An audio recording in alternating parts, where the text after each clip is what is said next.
Welcome to the Net Profit Podcast with Ryan Kibler, your net profit CFO, helping business owners like you grow their net profit one episode at a time. And now your host, Ryan Kibler. Hello and welcome to another episode of the Net Profit Podcast. I'm your host, Ryan Kibler, the Net Profit CFO. Today, I've got a really good friend with me, Matt Darner from CollBox. I am excited to talk to Matt today. CollBox has a fantastic service that we're going to dive into and talk about, and they really help law firms with collecting money. So, love that, and it really is a service that is needed. They are, at the same time, they are not like a collection agency or collection attorneys, so they've got some really great processes we're going to dive into today.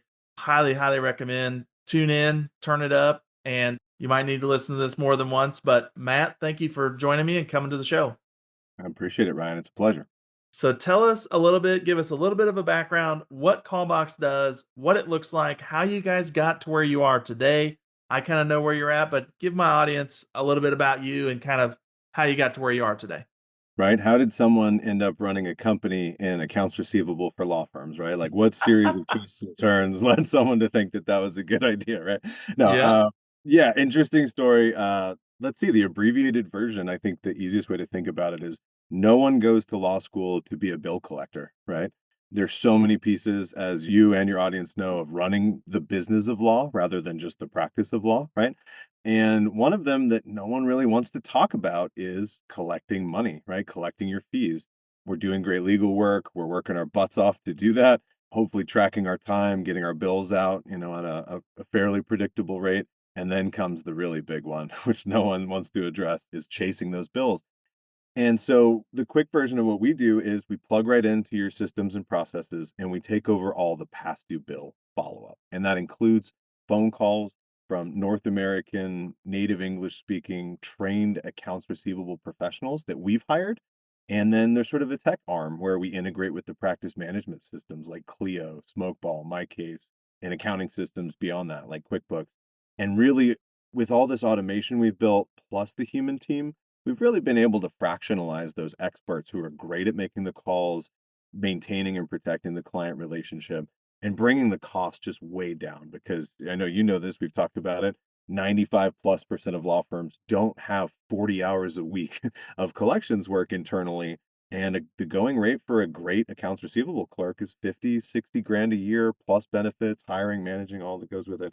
And so, yeah, Yep. we essentially kind of turn that into a subscription product, but with the real human, phone calls, that really nice approach to protect the client relationship and to round it out, not make the attorney or the law firm staff do that work they really don't want to do. So, For sure. For sure. So tell us a little bit about the journey to get to here, because I know that this kind of, in talking with you, this business kind of was born out of an accounting conference. And so that's talk right. a little bit about that and kind of the journey to get here. Yeah, absolutely. So my co-founder Cameron and I, this company this year will be 10 years old. So we've been doing this for a really long time. I would say the first half we were in the deeper trenches of helping businesses of all stripes and sizes with really hard past due. We're talking stuff that needs to be sent to a collection agency, collections with a capital C, as I always like to joke about. And so we built a marketplace for like sending stuff from QuickBooks to a collection agency or a series of collection agencies for just the really difficult, disputed stuff. We won the grand prize at a hackathon that Intuit was hosting back in 2015. So my co-founder built a prototype of what became CollBox in 36 hours of no sleep, all coding, and pitched it on stage. Won the grand prize. It was a really fun start. There's the giant check, and the founder of Intuit's there. It was like, wow, this is pretty cool, and a lot of iterations since then. But I think the heavily abridged version is realizing that the late stage stuff is a problem, but it's a once in a while problem. What really keeps business owners up at night is the methodical, the process, the execution of accounts receivable inside their business. I would say, up until about 3 going on 4 years ago, we were more generic. So all kinds of businesses, that we were serving, but we just kept running into law firms that continued to have the problem, got a ton of value from what we were doing. And like a lot of businesses, much like, the attorneys listening to your podcast, They want to niche down into a certain practice area where they're really good. Legal became our practice area, right? And we niched down and haven't looked back since. We've It's just been great. We integrated with Clio a couple years ago. We tripled our revenue that same year, not a coincidence. And we just kept getting validation from the market that this is a group that needs our help, really appreciates the help. And frankly, their time is so valuable that they really had no problem spending a little bit of money to solve this problem. The ROI was just so obvious. If you're in a high volume, really low dollar balance, there's some great landscaping clients we had over the years, plumbers. But when that average invoice balance is 50 or $100, it's really hard to put human effort behind that and versus like high quality, high caliber legal work. It's just very different. So, just like every business owner listening, we had to find our way, to who needed our services and who was the best fit. So that's how we got here. Love that. Love that. And yes, I think this kind of work is definitely needed in the legal service. I see it with, my clients, for whatever reason, nobody wants to pay their lawyer. I don't know why. That makes no logical sense, but nobody wants to pay their lawyer or their legal fees for whatever reason. It seems like, I mean, what are some of the reasons that you think law firms like struggle to get paid sometimes and they kind of start accumulating this accounts receivable problem? I think accounts receivable inside of law firms is sort of the ugly thing no one wants to talk about, and for a number of reasons. But if I had to pick one thing, it might surprise you. But I think actually attorneys, despite all the self-deprecating humor, oh, we're the bad guys, and the sort of these things that even attorneys lean into the jokes on, they're some of the biggest hearts I've ever seen in business owners, and they feel really bad and guilty and like the bad guy to call and ask for their money. There's just something, I don't care how aggressive and awesome and kind of intense you could be in the courtroom, like on the backside of that when they're running their business, they really don't want to like rock the boat on the client relationship. I think in law school and in the culture of running firms, there's a big thing that's instilled, a fear that's instilled of the client relationship. And I think unfortunately that's been misconstrued as like we can't ask to be paid for our work. Now, doesn't mean be hostile. There's a lot of things I wouldn't do in that process, right? How we built our company. But I think unfortunately that somehow got sort of twisted up and put into everyone's heads that, yeah, you're going to be in trouble if you ask to be paid for your work. Meanwhile, we all pay our bills, right? And we make sure to pay our people, right? Our employees would riot if we're like, nah, I don't know, maybe not right now, like your Yeah. business would collapse. So and this, unfortunately, like attorneys and all business owners I've met usually take it out of their own hide, right? Like, I'm gonna not pay myself as much. This has happened to me. It's always, in the building of CollBox. There were years we didn't pay ourselves as founders just to make sure we could grow the business. And so I just think that's really unfortunate because these are people, you've dedicated your life to doing great legal work, building an awesome business, and taking great care of your clients. But then you kind of get in your own way on asking to be paid. And I'm sure we'll unpack some things, but I think it's also because they think they have to do that and ask Yeah. for the money. And that's just not true. Like you, depending on your size, this will be a different journey for everybody, but you shouldn't be doing your own billing. You shouldn't be doing your own collections. You're not doing lots of things, right? Your own payroll, your own counting. Like, when off recording, you and I were joking last time we talked. Like, I used to do the books for CollBox when we first got started. It was one of the first things that I got out of. I was like, why am I doing this? Like, Yep. I didn't start a business to like live in QuickBooks, right? It's the same thing for attorneys. So I think there's some preconceived notion too that they have to do it and that feels awkward. And so it just doesn't get done like as methodically and persistently as it should. And so that's where we see, I would say, the smaller side of firms solo through about 5 attorneys. Most of my consults, they're setting on 500 to $800,000 just sitting there that they're not paid for. It's aging. We can talk about what that means, in a little bit. And all the way up through, larger firms like we were talking about earlier, 20 plus attorneys are sitting on several $1 million.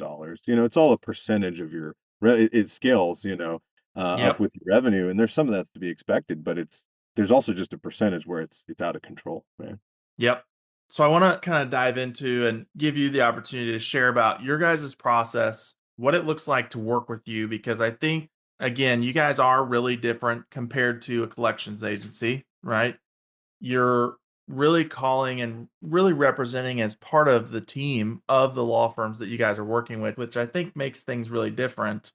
That's right. And as you mentioned, you guys are integrated with Clio. And so, like, you guys know how the billing system works in Clio. The bill gets sent out, and then there's like a reminder at 15 days and 30 days. And then You guys really jump in after that, and there's really this window of time frame of like, okay, something's 30 days past due to up to like a year and a half or 2 years that doesn't make sense to send to collections. But if you're not on top of it, you're not making phone calls, you're not trying to get those payments, can really add up. And that's, kind of the window that you guys get into, right? That's right. Yeah, exactly. I think in a ideal scenario, we're really taking over the past due follow-up calls and emails for the firm.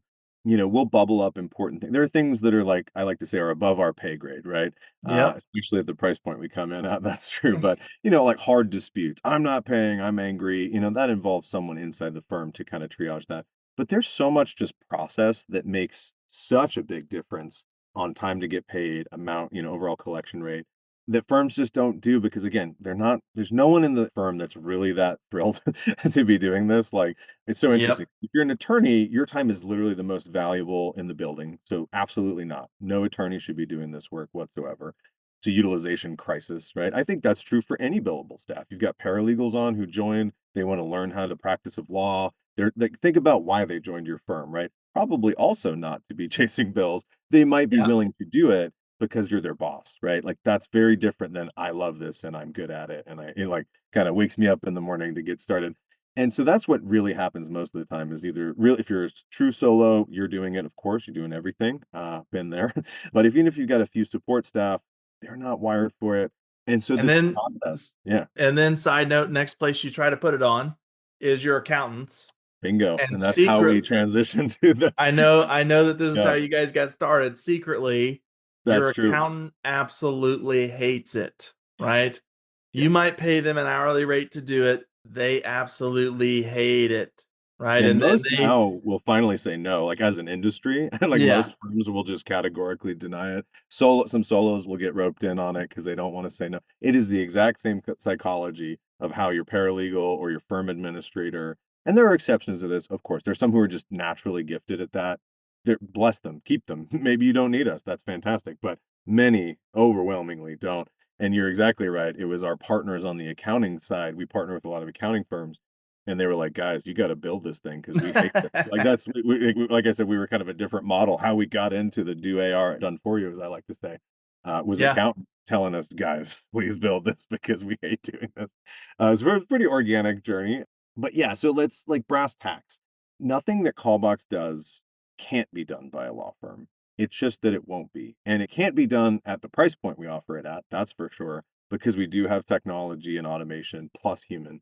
But we pay market rates for these folks, 50 plus K a year benefits. Like we try to be really aggressive to get the best ones because that client relationship is everything. And we do really understand that from the attorney's perspective. We feel the same, right? So that's just there's no contest that that's the most important thing for hiring it. People that know how to do it, they're not going to jeopardize client relationships, but they cost pretty good money, right? But that's Yep. fine because we've been able to fractionalize them with the technology angle and that one of our reps can support as many as 20 or sometimes 30 law firms at a time if it's a lot of the little smaller ones. And so that's great. That brings the cost so far down. And so what do you need to be doing though, right? Like that we essentially bring in. So it sort of answers what do we do, but what should you be doing at the same time? We try to keep that aligned, right? And that is have like a documented accounts receivable process, a cadence. So that's a schedule. Like when X days past due, we do blank. X days past due, we do blank. And really accounts receivable, it's just a series of very, very small escalations, right? It doesn't mean we're going nuclear out of the gate, but like, hey, if that doesn't work, what are we doing? If that doesn't work, what are we doing? And one of those things might eventually become we're sending them to collections, we're filing suit. That's the tail end of the AR workflow. And many firms don't want to do that. They'd rather just write it off. And writing it off is always your exit point, right? You can always jump out whenever the temperature is too hot. There's no real right or wrong answer when we get to those heavy escalations. But all of the stuff before that, what we do is pretty basic stuff, right? So track your time, bill for it, get those things. That's upstream from us, right? Get your bills out reliably. If I'm a big fan of at least biweekly billing, it depends on your practice area, but clients get sticker shock all the time. We all know that. The more frequently we bill, the less likely they're going to see just a five-figure huge bill and not get it. They panic, not want to pay their attorney. It just sets off a whole chain of events that we should prevent. I will say if you can't get biweekly down to a science, just really consistently, get monthly right first. Start there, do well there, then we improve. So don't overthink it. Just get to monthly, lock that in, and then we can, I do recommend you, at least, strongly recommend you look at going faster.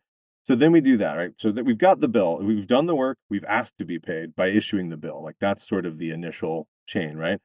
Pretty basic stuff. Well, then what we do is as early as day one past due, we have our flavor of email reminders. They do go further than what's built into the practice management systems. Practice management systems have so many other features that they're trying to build, and AI is the future. Like there's a lot of amazing things that they need to be building. I don't think the reminders get very much love, to be honest. They're all pretty basic. I mean, this is QuickBooks too. It's any of them. Um, Yep. and they're okay. They're use them because if you're not using them and from zero, like that's a nice jump. But we go further. We're talking, dynamic language, smart send times, gently escalating language automatically built into these templates. So that's really nice, just as it is for what we do. But then, resend the bill, relay your payment instructions very clearly. These are things we'll get right for you. And then the big one is we weave in the human, right? So dedicated rep on our side. And that's the other thing firms don't do. It's not a person that is exclusively focused on this. It kind of can bounce around or, like we said, fall on someone's desk that doesn't want to do it. And then it starts simple. Hi, I'm Matt, calling from ABC Law. Just checking in on invoice 123. Did you get that? Do you have any questions? But doing that really soon. We like to do it by day 10, no later than day 14 past due. And that's because the earlier you catch a problem, whatever it is, the easier it is to untangle, right? Oh, I didn't get the bills. My bad. Well, they probably did, but that's okay. Like we'll resend it. Nice. So it's a gentle reminder nudge. Nice. That'll unstick a lot of people. Oh, actually, I talked to the attorney and there was going to be like a price break because of this. I didn't see it on the bill and that's why I didn't pay. If you hadn't called them, that might have lingered for months. And this is what happens all the time is attorneys just like finally get around to it and it's like 3, 4, 5, 6 months in. Maybe we're getting close to the end of the matter. We've given up a lot of leverage. We've delivered a ton of value. Man, now you're on the back foot of like, oh, now I got to like really just hope and lean on their goodwill and like really hope and that's not a strategy, right? For getting paid is like, please, Multiple bills uh, later. oh yeah, and then the clients, Multiple bills maybe they later. were grumpy about something, justified or not, maybe justified, and it's festered in their head. Like there's so much psychology here of like if you get them at day 10, I'm like, well, I really felt like this didn't go the way I thought. It's not what we talked about. Boom, bring in somebody from the firm side. Maybe it's even just a firm admin or like a client care person. Maybe it's the attorney, depending on the structure. Oh, actually, it's this way. Oh, okay, great. Let me get that paid right now. Like it's so easy to get you paid if you just give the client the opportunity to voice the concern. Like that's how I think of it. It's not a collections call. It's really more of a customer service call with some administrative like, hey, here's the bill. It does emphasize an expectation to be paid. I think that's really important, very gentle, but it's like, hey, we're not going to forget about this. And so there are a lot of clients who, hey, if they don't care about getting paid, why should I care about paying them? Right? This is all business. Sure. I always tell this story, and I love this guy. I won't name anybody, but it's like we early on we were redoing our website, and it was real clunky, like a template. And we're like, time to level up. We're a real business, so we got to get a nice website. And this is someone we'd worked with in the past. So all the like, you're great. Let's get in. Price is fine. No content. We're like, price is great. There was literally no objections from our side. Did the work. Shipped us an amazing site that we loved. Did not bill us for I think 4 to 6 months. I was so mad when I finally got the bill, which is so funny. Like, as he did great work, I didn't have any pricing concerns. I literally had no issues. It's just I went on with building my business. We kind of like assigned dollars for everything. Well, this money in my account is for this, and we got this initiative. And then like I kind of forgot. That's my bad to some degree, but like never even got an invoice. Like never could have paid. Would have paid immediately had I gotten it, right? Had the money. Like it wasn't anything. Like, it's not even all the other problems we see where client can't pay, struggling. We had the money. It was just so like it made me so grumpy. And then it was like, well, we're the AR guys. We should probably pay our bills. That'd be too ironic. No, but it's like, but you see, like we've lived it too. And so when we put our clients in that position, you're asking for trouble and then write downs and like, okay, well, maybe what if I cut off half? Because you're right, I did take 6 months to bill you or this, or, now you feel like you need to and could have just been avoided, right? There's so many little things. Just Yes. So I want to backtrack because you were going there for about 4 or 5 minutes, and all of it was really, really good information, really, really sharing what you guys do. And I think, if you want more details on CollBox, go back and listen to that last 4 or 5 minutes. But I want to hit some highlight points that I think are really important that really make your guys' service a great service. Number one is the account rep that you guys dedicate. Like, it's not five people making phone calls to connect with clients for the law firm. When you sign up as a law firm to work with Matt and his team at CollBox, you get one person to work with, right? And I think that is huge, that is critical, especially when it comes to clients that probably end up getting multiple phone calls because they're late more than once. They're Sure. talking to the same person representing the same firm, right? So I think that's huge. The other thing I would say is, you mentioned kind of getting procedures all set and getting a cadence of, well, when it gets to this point, we do this point, we do this point, we make the phone call, right? So, if you're a law firm owner and you're listening to this, it's not, oh, I'm afraid to call Lawbox or Callbox because they might call my clients when I don't want them to or too soon, or, they might, call them too much. No, you're going to sit down, you're going to set a cadence, a set of rules that you want that's going to represent your firm in the way you want it represented. And then they're going to come in and they're going to be that, really collection arm to help you make sure that you're getting those payments and getting them in timely. And that's going to be huge for your cash flow. So I think your guys' is kind of, I'll call it white glove service because it is kind of custom to every team or to every Right. law firm, right? Yeah. I think those two things are really, really critical and really, really, set you guys apart and make it a great service because you assign the account rep and you put it on the cadence of what the law firm owner wants and how they want to be represented.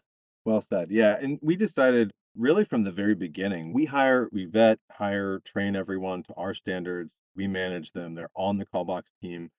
And we look, just let's talk business owners to business owners and to your audience likely as well. We could offshore this thing to a call center across the ocean and make a lot higher margin. I think we would quickly be out of business because the quality of the work wouldn't be there. I think when you're asking for money, this is a problem. Like, so I'm my wife's from Mexico. I've lived there. I've lived in Asia. I've bounced all around. I don't particularly mind getting a phone call from someone from another country. It's what we're used to now on sales calls and things like that.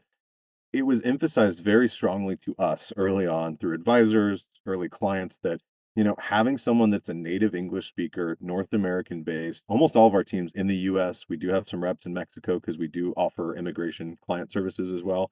Like, so Spanish speaking is possible. So I like to throw that out. It's just they want that high quality. You're asking for money. Like, you Yep. just really need that. So that was very early, clearly defined to us as like a unacceptable alternative, and that's where all the technology makes this a great business. Like, we still have great margins, we still run a successful business. But yeah, dedicated rep to going further, not just a call center in the US either, right? So a singular person, same person every time. You get to know them, they get to know you. As you pointed out, the clients get to know them. And we, with your permission, we say, hey, my name's Matt, calling from ABC Law. We represent as a member of the team. So that is a fundamental difference you called out earlier between us and a collection agency, which we are not, right? We are a back office solution, right, for your law firm. You can outsource your reception, your intake, your billing. Most people don't realize you could do that with the internal collections piece, right? That's us. But yeah, the cadence gets set with the firm. We can do all kinds of filtering too. A lot of people don't realize this. If there are certain your multi-practice area and you only want us to focus on one, we can filter by that. Responsible attorney, we can filter by that. In some platforms like Clio, we can do trust replenishment follow-up phone calls as well, because through the integration, we can see that. We can decide if we want that or not. And so it is really customized up front. The cadence we use on the outbound is pretty standardized because we found that this is just kind of the magic order and timing. But that's on Yep. the outbound. When your clients reply, it gets dynamic. Call me on Tuesday. I'm traveling. Okay, I'll call. Like, of course we react as you would expect. But we found like the number of touches on when we get started, the number of emails and calls is we kind of dial that into a science, I think. But yeah, I think at the end of the day, I'm trying to give you all the benefits of hiring without that, 5x cost essentially is really we come in at like a fifth or a sixth of the cost of hiring. And the way I like to frame it that a lot of people don't know is if you have a billing specialist in your firm, you need to have a collection specialist. And CollBox is essentially your fractionalized collection specialist. There's some tech in there, there's some cool additional things I like, but at the end of Yep. the day, like that's what you're getting, right? And for a really good price. So, and that really we pair nicely with a billing specialist or a firm admin who can be your inside person, kind of be our quarterback or our captain, and that's really the perfect execution for us.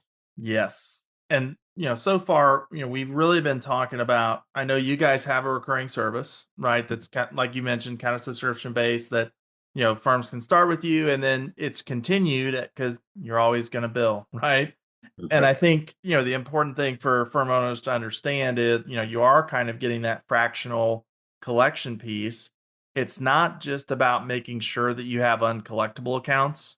Right. That can cost you money, Yep. but it's also about getting cash in the door sooner, right? Right. And I think and having that consistent effort to do that, I think is really, really important. So that's kind of the side of the house we've been talking about so far. I Yeah. know you guys also have another side of the house where it's like, okay, if I'm a law firm owner, I haven't had this in place over the Right. last, let's just say 2, 3, 4, 5 years, or even Sure. last year or whatever. Yeah. And let's just say that I'm sitting on like, I don't know, $2 million that my Yeah. clients owe me that is accumulated over the last 2 years, let's say. I know you guys also have kind of a window from, that 10 days past due up to like 18 months or something like that, that you guys also kind of do project based Yeah. and work on. And so you guys have that side of the house as well. Yeah, yeah, great point. And so we try to meet firms where they are. We launched the monthly service first. That's what we've been doing for the longest time. And that, just to put a couple stats on it, the typical firm is getting, $66,000 a month back from our service on the monthly side. So, improved cash position, right? And then an average of 40% faster in time to get paid. So more money more quickly on the monthly. Yep. So just to kind of put some stats on it that people can kind of do some math at home. And, again, we start at $600 a month. So if you're a smaller firm billing less than 100 clients a month, which is most law firms that exist, right? It's built for them. But our largest firms bill in excess of 1,000, 2,000 clients a month. So we can really scale this thing as you grow. You don't have to hire and, kind of dump us after you hit just X number. At some point, yeah, you should probably insource it. It'll be a sad day, but you'll have exploded in growth. It'll be good. So, we're Yep. okay with that. And so that's the monthly service, really cost effective, faster, more money more quickly. But no one really goes shopping for what we do until they kind of look at that aging report one day. They worked with you. They might be working with their bookkeeper, and they go, "Oh my God, I'm setting on X amount of dollars," and that could be 50,000, it could be 5 million, right? Anywhere in between. Like it's your money, right? It's all about your size of firm, and it's all relative. So we have sort of a cleanup project, as we call it, and that's where, no long-term engagement. It's a 3-month project, 90 days of effort. We get in, very similar approach. It's very friendly, soft. We represent as a member of the team. But if you're just like, man, get me out of this mess I'm in, and then we'll figure out if we need monthly or what do we want to do, right? That's why we launched that. We launched that at the beginning part of this year here in 2025. And so that's relatively new, but it's the same basic approach. We really just let people buy what they want to buy, right? Do you want to solve a process problem and you get that and that's like perfect? I think that's the right answer. Prevention, right? Yep. I will add, we'll on the monthly, we'll even throw in anything accumulated that's 0 to 90 days past due. We just include in that. So that's kind of Got like it. a keep me, we got you. It's kind of recent enough. We just call it the same thing. And then if it's older than 90 days, we don't officially like cap it, but I would say pragmatically, that's probably 2, no more than 3 years old. Like you really should be writing those things. Like we'll try, but like let's guard our expectations on the really old stuff. And then we'll quote you a one-time fee. And then it just comes down to like how many dollars, how many accounts, and we'll just quote you on it. It's again, you can express that as a very, very small percentage of the dollars you're owed. And we even put in some money back guarantees and things like that just to protect you because we're piloting right now sort of hey, if we can't recover at least our cost, we'll refund the delta. Like, so up to and including the full price. Like if we recover nothing, we'll refund all of it. If we, just miss it, but we get about half, we'll refund half. So these sorts of things to really protect the firm's financial interest and make it a no-brainer for, to work with us. And Yep. then, some firms just want to do that because they just hired someone and they feel like they got kind of got it right. That's fantastic. Good news. You maybe don't need the monthly, but that one person is like, I'm trying to fix processes and do the right thing. You want me to Yep. go chase like 400 accounts and $2 million? Like that's overwhelming. So you can kind of bring us in as your kind of collectors for hire, but still, again, very soft touch, all that fun stuff. So yeah, it's really just in an effort to say, hey, where are you? Most firms that have that accumulation will do the cleanup first, and then halfway through it, they go, okay, I like my rep, I like this feeling. Let's just jump on. Some bring both on, and some just do monthly. So it's Yes. kind of like, hey, every firm's in a different position. Let's just help them out. For sure. Love that. Love that you have both options. I think if you're a firm out there, you're sitting on a good amount of AR. If you're going to sign up and do the cleanup piece, you need the ongoing piece because obviously you've got a process issue that you've had in the past, right? That you need to work on changing. And, again, I recommend CollBox for that to jump in there and help you guys out. Again, almost 10 years in business, right? Because you guys started 15, 16. Yep. And I know recently you guys eclipsed the $100 million mark. Is that right? Yeah, I would say to put that in perspective, we weren't really doing this level of AR done for you until about 4 years ago. So that's the kind of total timeline for the 100 million, because that's overwhelmingly for that service.